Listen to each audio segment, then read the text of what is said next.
urabona umuti ukwiranye n'inzoka yawe, mibe ntabwo izongera kukugeraho ukundi. Bajya babeshya ko tungurusumu ikiza inzoka ya mibe. Abo barababeshya. Tungurusumu ni uburozi. Niba ukoresha tungurusumu, nshuti yanjye, hagarika tungurusumu. Tungurusumu yangiriza ubuzima. Inzoka ya mibe ni inzoka mbi cyane. Ufite mibe aba afite ikibazo. Ariko iyo wakurikiranwe neza, nawe ubwawe ukiyitaho, ukumva inama ngiye kukubwira n'izindi muhabwa na muganga cyangwa se abajyanama b'ubuzima, bityo mibe iracika. Ntabwo wongera kurwara mibe ukundi. Si uyu Hippocrates gusa rero, hari n'abandi baganga b'inzobere. Hari n'uwitwa David, yakomokaga mu gihugu cy'Ubufaransa. Yavutse mu mwaka w'1810 nyuma y'ivuka rya Yesu Kristo. Nawe yaje kuvumbura ko indwara ifata abantu ikabamerera nabi yuko ari mibe.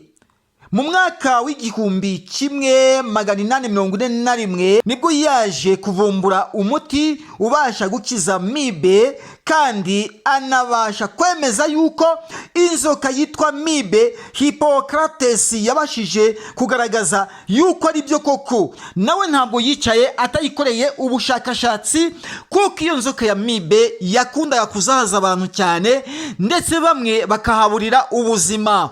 Bakundwa nshuti nziza, nishimiye cyane kuba nongeye kubonana namwe tuganirira hamwe kuri channel Holiness TV.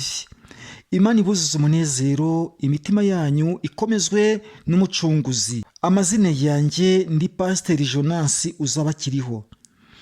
Niba ari bwo bwa mbere twahurira kuri channel Holiness TV, ni kaze nshuti.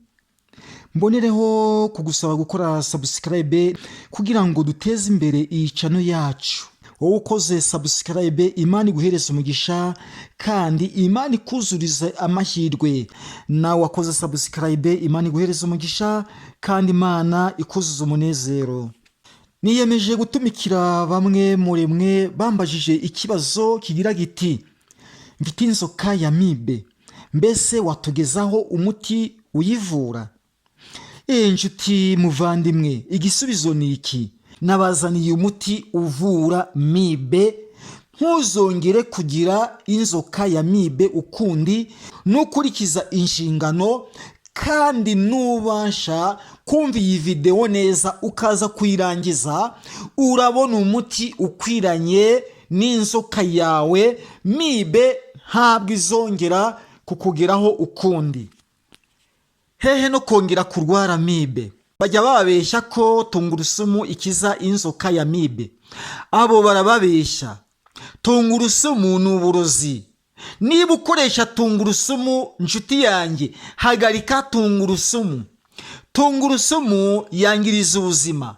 Tungurusumu ituma ubwirinzi bw'umubiri bugenda bugabanyuka.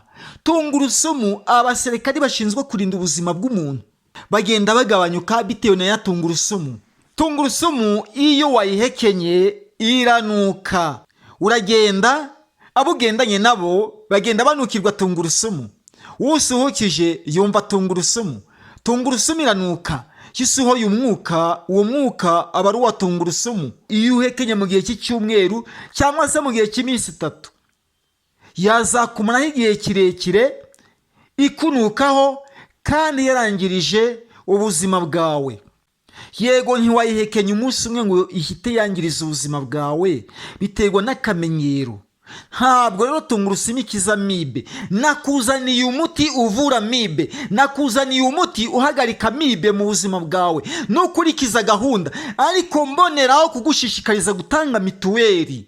Mituweli ni ingenzi. Mituweli wivuriza ku gihe. Mituweli wivuza indwara zose nta mafaranga menshi utanze. Iyo udafite mituweli aba ari ibibazo. Uyu muti rero ngiye kuguhereza ntabwo uhagarika mituweli. Mituweli ni ingenzi kandi mituweli nishyigikirwe. Mbere y'ibyo byose tugiye kubanza twiragiza Imana. Imana ni ingenzi ku buzima bwacu. Imana niyo mugenga wa byose. Imana niyo irinda ubuzima. Tuyiragize mu bihe byose, mu bihe by'ibibazo, mu bihe by'uburwayi, mu bihe by'umunezero. Tujye twiragiza Uwiteka tumushimira ibyo agenda dukorera mu buzima bwacu busanzwe. Dusenga Imana. Mana yacu, turagushimye, tweze udutunganye mu izina ryawe ryera. Mwami, turagusaba kugira ngo bagenzi banjye bagirirwe neza nawe. Umuti tugiye kuganiriraho watuma ubuzima butera imbere, maze itorero ryawe rikabasha kugira abantu bafite ubuzima. Turagusaba kugira ngo ubashe kuweza uwuhereza umugisha. Abazawukoresha bose uzabagirira umumaro, bazajye batanga ubuhamya, izina ryawe rikuzwe mu isi no mu ijuru. Tubisabye twizeye mu izina rya Yesu Kristo umwami wacu. Amen. Nikaze rero kuri Channel Holiness TV. Ndagusaba umwanya no kuntega amatwi no kuba wakurikira iyi video kugeza igihe irangiriye, uri buze kubona igisubizo cyawe gihuje n'ibibazo ufite. Mbere yuko nabasha kubagezaho umuti ukiza amibe, ndabanza nabagezaho imva n'imvano ya amibe n'uwakoze ubushakashatsi kugira ngo amenye neza yuko uburwayi burimo buzahaza abantu buturuka ku nzoka ya amibe. Inzoka ya amibe sinjya, ni ya kera. Mbere ya Yesu Kristo, abaganga bo mu Bugiriki bari basanzwe bazi ko hari inzoka zo mu nda, cyane cyane izitera kwishima mu nzira yo kwituma. Ibimenyetso by'iyo nzoka ya amibe byari bizwi neza, ariko batazi ko ari amibe ibitera. Kwishima, kubura apeti, iseseme, kunyoka umusatsi, kugira uduturugunyu ku mubiri, gutakaza ibiro, kimwe no kugira umunaniro, kuribwa mu nda, kugira udusebe mu myanya y'ibanga, kimwe no kwishima cyane mu mwanya w'ibanga. Mu gihe wabonye ibyo bimenyetso, menya neza yuko ari amibe. Icya mbere, ihutire ku ivuriro cyangwa se ukoreshe umwe mu miti ngiye kukugezaho, ngiye kukubwira. Iyo nzoka ya amibe yafataga abantu bakagira ubwoba bwinshi cyane, kandi ubwoba bukabije, uburyo igenda ibabira cyangwa igatera uburyaryane ku ruhu.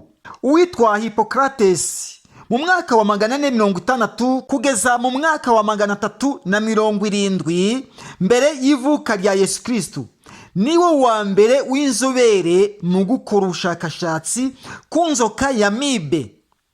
Uwo Hippocrates yari Umugiriki, yanditse byinshi ku nzoka zo mu nda, cyane cyane izigaragara mu bana.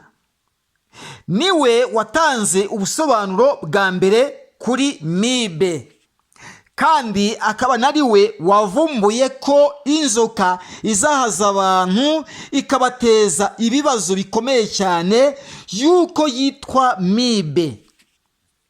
Inzoka ya amibe ni inzoka mbi cyane. Ufite amibe aba afite ikibazo, ariko iyo wakurikiranwe neza nawe ubwawe ukiyitaho, ukumva inama ngiye kukubwira n'izindi muhabwa na muganga cyangwa se abajyanama b'ubuzima, bityo amibe iracika, ntabwo wongera kurwara amibe ukundi. Si uyu Hippocrates gusa rero, hari n'abandi baganga b'inzobere. Hari n'uwitwa David, yakomokaga mu gihugu cy'Ubufaransa. Yavutse mu mwaka w'1810 nyuma y'ivuka rya Yesu Kristo. Nawe yaje kuvumbura ko indwara ifata abantu ikabamerera nabi yuko ari amibe. Mu mwaka w'1841 nibwo yaje kuvumbura umuti ubasha gukiza amibe, kandi anabasha kwemeza yuko inzoka yitwa amibe Hippocrates yabashije kugaragaza yuko ari byo koko. Nawe ntabwo yicaye atayikoreye ubushakashatsi, kuko iyo nzoka ya amibe yakundaga kuzahaza abantu cyane, ndetse bamwe bakahaburira ubuzima. Barwaraga inzoka y'imbiswi, bakishimagura cyane, umubiri ukazaho ibibara, bityo bigatuma noneho ubuzima bubasha kuhaburira.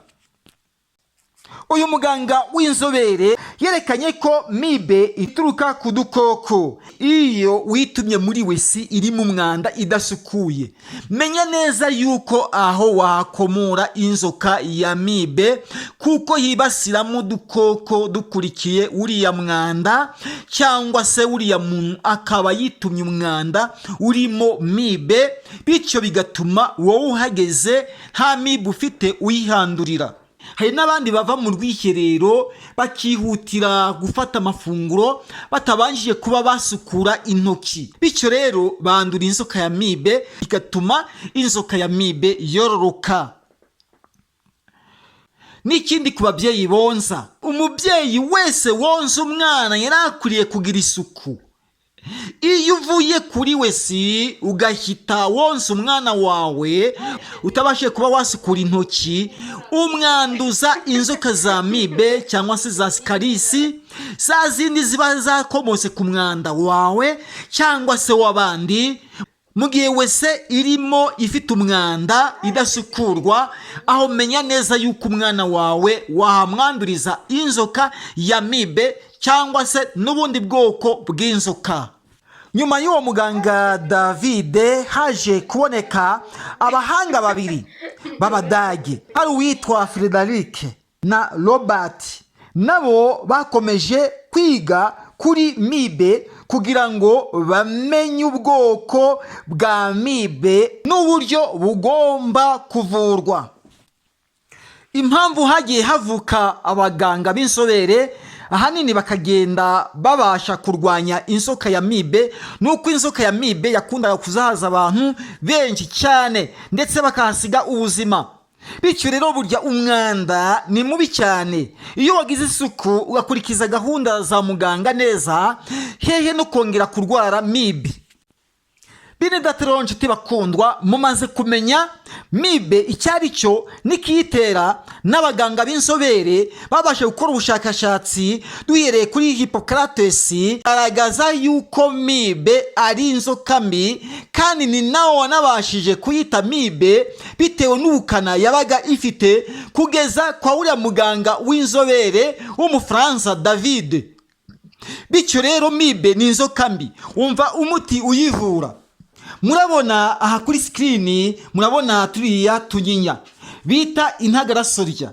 Utu tunyinya ni utunyinya twiza turavura, utu tunyinya turasharira. Ugomba kudukoresha mu gihe, ugomba kudukoresha uduhekenya. Abenshi bakunda kudukoresha badushyira mu ishashi, badushyira mu ishashi, bakabasha kudushyira hejuru, bakabasha kuduteka,